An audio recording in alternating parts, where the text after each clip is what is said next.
بسم الله والصلاة والسلام على رسول الله. اللهم صل وسلم وبارك على النبي محمد وعلى أصحابه وأتباعه أجمعين. السلام عليكم البنات، فيديو جديد، وصفة جديدة على القناة. نتمنى يا ربي هذا الفيديو يلقاكم بخير وعلى خير إن شاء الله، أنتم والحباب تاعكم والعائلة نتاعكم. الوصفة تاع اليوم هي بالشوفلور. الشوفلور نعرفوه حنا نديروه يا مقلي يا عجيجات يا جواز ابيض ولا احمر. هاد الخطره راح نديروه على شكل اصابع، نديروه بالزيتون، نقدروا نديروه بالحمص، نديروه احمر ولا ابيض، ديروه كما تحبوا. انا درتو بالطريقه هذه، ان شاء الله تعجبكم الطريقه هذه وجا بنين بنين بزاف.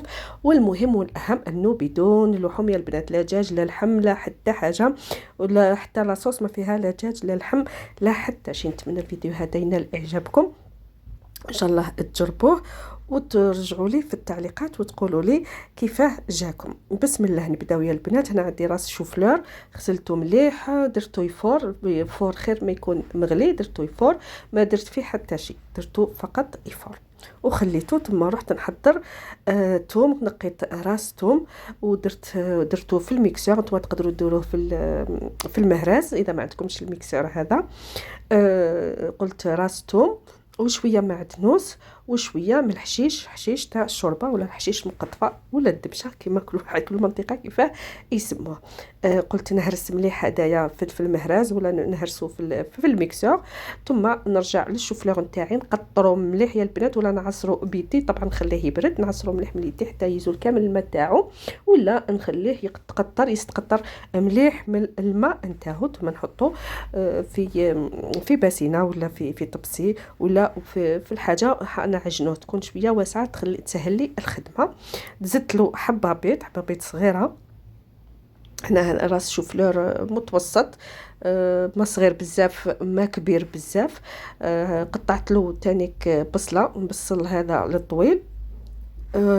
جبت نص من هذاك الثوم والمعدنوس والحشيش هذاك اللي رحيته في الميكسر، درت فقط النص. خديت ملعقه ضفتها للشوفلور كما راكم تشوفوا. قلت لي ما عندهاش الميكسر تدقوا في المهراز ولا طرابيه عادي وتقص المعدنوس والحشيش، تقصهم نورمال هكا وتزيد كما تحبوا. خدموا يا البنات. هنايا ضفت الشابلور نضيفها حتى وكي نعجن نشوف بلي قدرت نكون كرايه، يعني تتلملي العجين هذا تاع الشوفلور. يعني الشابلو ما نقدرش نقول لكم شحال قسمه تقدروا تكوروه كرايات، او ما عندكش الشابلو ديري فرينه. هنايا درت كمون، تعرفوا الشوفلور يحب الكمون. فلفل الكحل ما كتروش بزاف. هنا القزبر مرحي، ديري مغرفه تاع قهوه تاع القزبر مرحي. هنا فرماج، كان عندي شويه فرماج ضفتو، لا عندك مثلثات ديري، لا عندك باش يعطي له فقط ذوق، ما عندكش ما ديريش ماشي شرط. ونعجن كما راكم تشوفوا، نعجن مليح، نعجن هذا الخليط باش كل شيء يتكون. هذاك التوابل اللي درتهم والبيضه والثوم والبصل ديرو ونعجنو مليح، ونشوف نرفد كرايات كورت لي صحه، ما تكورتليش نزيد شويه شابلور، ولا قلت ما عندكش الشابلور الفارينه وتقدروا تخدموها الشابلور البنات. انا نحطها فوق الفرن نمسحو مليح هكا من الفوق، ونحط هذاك الخبز اللي تبقى لي من البارح هكا مثلا حتى نلقاه خلاص يبس، خلاص نحكمو ندقدقو نديرو في الروبو ولا بالمهراز هكذاك وصيروه. وها هي الشابلور تاعكم حاضره. هنا كنت تشوفوا شفت باللي كانت خاصني شويه شابلور فضفت، زدت شويه. قلت لكم الكميه ما نقدرش نقول لكم شحال حتى تقدروا تكوروا مليح.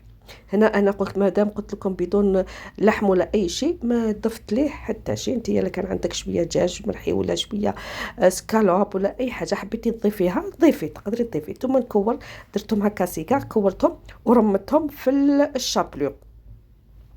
كي رمتهم في الشابلور درتهم هكا في سنيوه، شحال نقليه البنات حندخلوه للفرن ودخلته للفرن. هنايا حنحضر لاصوص الطوماط نتاعي. هنا درت شويه بصل، واحد نص حبه برك فقط، ما تكثروش البصل، كل وحده تحضر الصوص طوماط نتاعها كيما موالفه تحضرها. هنا البنات قلت انا نقلي في النص حبه تاع بصل، قليتها. ثم ضفت هذاك اللي قلت لكم الثوم والحشيش والمعدنوس، هذاك اللي قلت لكم ديت نص ونص وخليته جبته لهنايا. ومغرفه تاع كونسونطري دو طوماط، الطوماطيش تاع البوايط هكذاك نحلها مليح، نضيف لها شويه ماء، ضفت ضفت لها شويه ماء وحليتها هكذاك مع هذاك البصل وهذاك الثوم، ونزيد نقلي فيها. هكا نحرك مليح، ثم راح نضيف التوابل. هنا ضفت، كل وحده تضيف التوابل اللي تحب ديرها في الصوص طوماط نتاعها. ضفت الملح، القزبر المرحي، وشويه كمون، شويه فقط كمون، تعرفوا الشوفلور يحب الكمون، فلفل اسود وريقه رند، ونزيد نقلي كامل هاد المواد مع بعض. اللي حبت تزيد راس الحانوت تزيد، اللي حبت تزيد العكري تزيد العكري، الحلو ولا الحار. انا ضفت الحلو، واللي حبت تضيف الحار تضيف الحار. وهنا كانت عندي صوص طوماط هذيك واجده اللي تتباع في الكوميرس، جيبي زوج حبات طوماطيش يكونوا حموره مليح، ربيهم وضيفيهم لاصوص طوماط نتاعك، وزيدي الماء، ما نديروش الماء بزاف. ثم هنا انا ضفت الزيتون، كان عندي زيتون منزوع الملوحه. الا عندك الحمص زيدي حمص يكون طايب، لان لاصوص طوماط هذيك مش حنخليها طيب بزاف. هاوليك الاصابع هذوك شوفوا كيفاه جاو ناشفين ماشي مزيتين، ها هم شوفوا. خرجتهم من الفرن، ما يدوناش الوقت بزاف، طايبين ملاح. شوفوا نقدروا حتى ناكلوهم هكذاك بنان بلا لاصوص بلا حتى حاجه. انا كاع قعدت لي لاصوص زدتهم في الاخير كي جيت حنسربي البنات الطبق هذا او الوجبه هذه. البنات ما يعني ماشي نطيبوها الغداء ونقولوا نزيدوا نسربوها في العشاء، لا لا، هذاك الشوفلور هذيك الاصابع تاع الشوفلور حتمتص لي كامل الاخر ويتعجن ويولي الشكل تاعو كامل ماشي يشبه. يعني كي نجي راح نسربيه خلاص، طفيت على لاصوص الطوماط نتاعي، حطيت هذاك الاصابع تاع الشوفلور نتاعي 2 دقائق فقط وسربيت. يعني منا لهنا تسربي للاكل، سينو راح يتعجن لك كامل هذاك الطبق باش يشد روحه ويبقى لنا يعني شاد روحه يجي شباب. انا لا حبيتي تقلي هذوك الاصابع اقليهم، انا مادام قلت لك صحي فما قليتهمش، دخلتهم للفرن. ان شاء الله الوصفه هذه تعجبك وديري لي جام. واذا كنتي مش مشتركه في القناه اشتركي في القناه. وصلنا نهايه الفيديو، ما بقى لي غير نقول لكم خليكم في امان الله، تهلاو في رواحتكم، والى وصفه اخرى باذن الله. سلام.